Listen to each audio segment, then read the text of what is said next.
One of the last subjects that we need to talk about is the issue of escapism during the Great Depression. So, escapism is basically what it sounds like, trying to escape something. And what people were trying to escape was the reality of how difficult things were, how uncomfortable things were during the Great Depression. So, people tried to escape this during the Great Depression mostly through amusement or through entertainment. One of the things that people did was they went to see movies.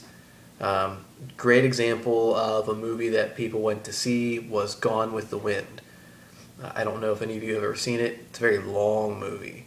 But it was a classic movie during this time period because so many people went to see movies. Actually, about half of the population of America went to see movies every week during the height of the Depression. Now, if you look at how many people go to see movies in this day and age, it comes nowhere near to half of the population of the country. However, during the Great Depression, because times were so bad and people wanted to be entertained, about half the population went to see movies weekly. Some people went more often than that, but it averaged out to about half the population went weekly. Snow White came out in 1938. That was another movie that people went to see. Obviously, it's an animated movie, but people still went to see it. Other movies, slapstick comedy was pretty funny back then, or something else called the screwball comedy, which was just very off-the-wall kind of comedy. The Marx Brothers were an example of this. Groucho Marx, Harpo, Chico. They made some just outrageous, outlandish movies with situations that were way overblown, but people thought it was funny. And it was just a way to escape the drudgery of the Great Depression. Other movies that were popular were movies about rich people. Now, think about this. A lot of people were poor. A lot of people were unemployed. A lot of people couldn't afford food, but they could find a way to scrounge up a dime to go see a movie.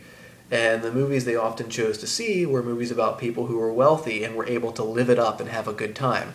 Fred Astaire and Ginger Rogers were two very prominent movie stars during the Great Depression. And a lot of their movies were about people with money. And how they would go to parties and be seen in social situations like elegant balls where there would be exquisite food, there would be expensive drinks, people in expensive gowns, men in tuxedos, a full band up there playing or an orchestra playing for people to dance. So people like to go see movies like this so that for a while at least they could live vicariously through the movie characters. Radio also became very popular during the Great Depression. So if you think back to the fireside chats that FDR started when he was inaugurated in 1933, and we start coming through the 30s, a lot of people listened to things like that on the radio, but that wasn't all they listened to. Bing Crosby, the famous singer, he was also an actor. He was in White Christmas. But Bing Crosby was a famous radio personality, and there would be radio shows oftentimes sponsored by companies like Kraft, the cheese company. They sponsored a radio show, and Bing Crosby would sometimes come on there and sing a special song during the radio show. There were others like Little Orphan Annie, Tom Mix, The Lone Ranger. There were the Thin Man detective shows. A lot of detective shows. And if you're interested in stuff like this, there is a free podcast on iTunes. It's called Detectives of Old Time Radio, and they have free episodes of tons of old time detective shows from this era. So if you want to listen to a radio show that someone listened to at the height of the Depression, you can actually log into iTunes and just go to Detectives of Old Time Radio and listen to one. Kind of cool. Also, something you should know is the War of the Worlds. This is H.G. Wells' War of the Worlds. There was a radio broadcast of this, and it was basically, the concept is that Martians are invading.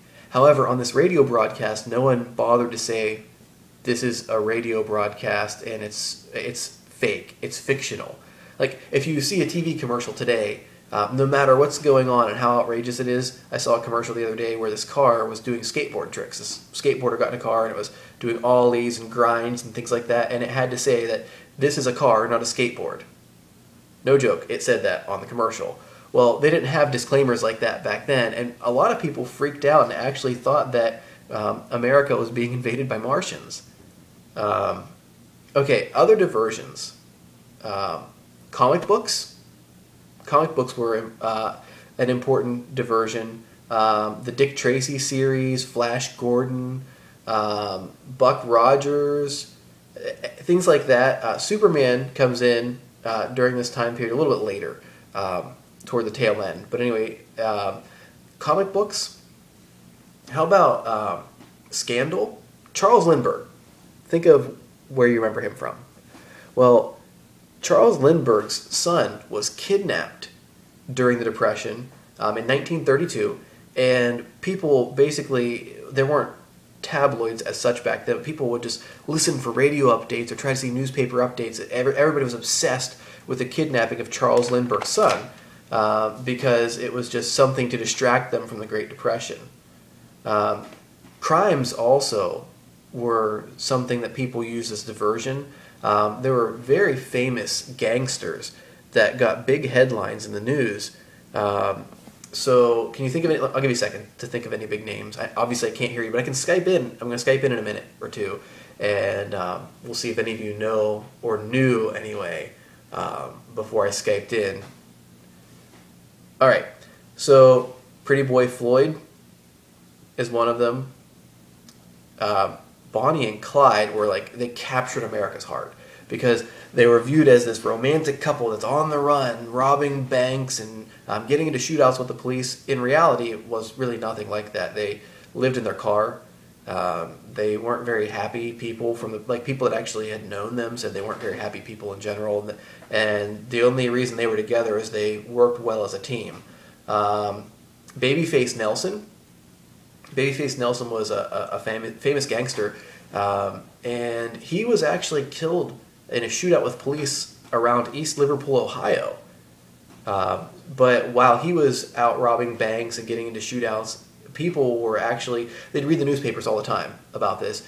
And Hollywood was making a lot of movies about gangsters, like Babyface Nelson, Pretty Boy Floyd, about Bonnie and Clyde. And it was to the point where people were watching them, they loved the movies, but then they would complain about the fact that Hollywood was glorifying the bad guy. So anyway, these were several of the diversions that people would go to. Last thing I want to cover is the world fairs that they would have. New York's World Fair was a very famous diversion during the Great Depression. They had lots of different things that you could go see, different foods that you could try, different exhibits. One exhibit they had at the New York World's Fair was incubators for premature babies. You could actually pay money and go see, because this was a new invention, you could go see premature babies in incubators at the World Fair, and they actually used proceeds from people seeing this exhibit to pay for more incubators for more premature babies. But there were lots of other things that were there as well. They had, obviously fair rides that you would get on and enjoy, fair food, things like that. But people who were struggling would save their money so they could go to the World Fair, or so they could go to movies, or so they could buy a Flash Gordon comic book. And they would sit by the radio so they could hear the fireside chats, or so they could hear their favorite detective show, because it allowed them, if even for a half an hour, it allowed them to escape from the reality that was the Great Depression and how bad things really were. So this ends this video and the chapter. Once this video is done, I will Skype in and be ready to discuss. Make sure you have questions ready for me. So I'll give you a second to think about that while Skype's getting logged into.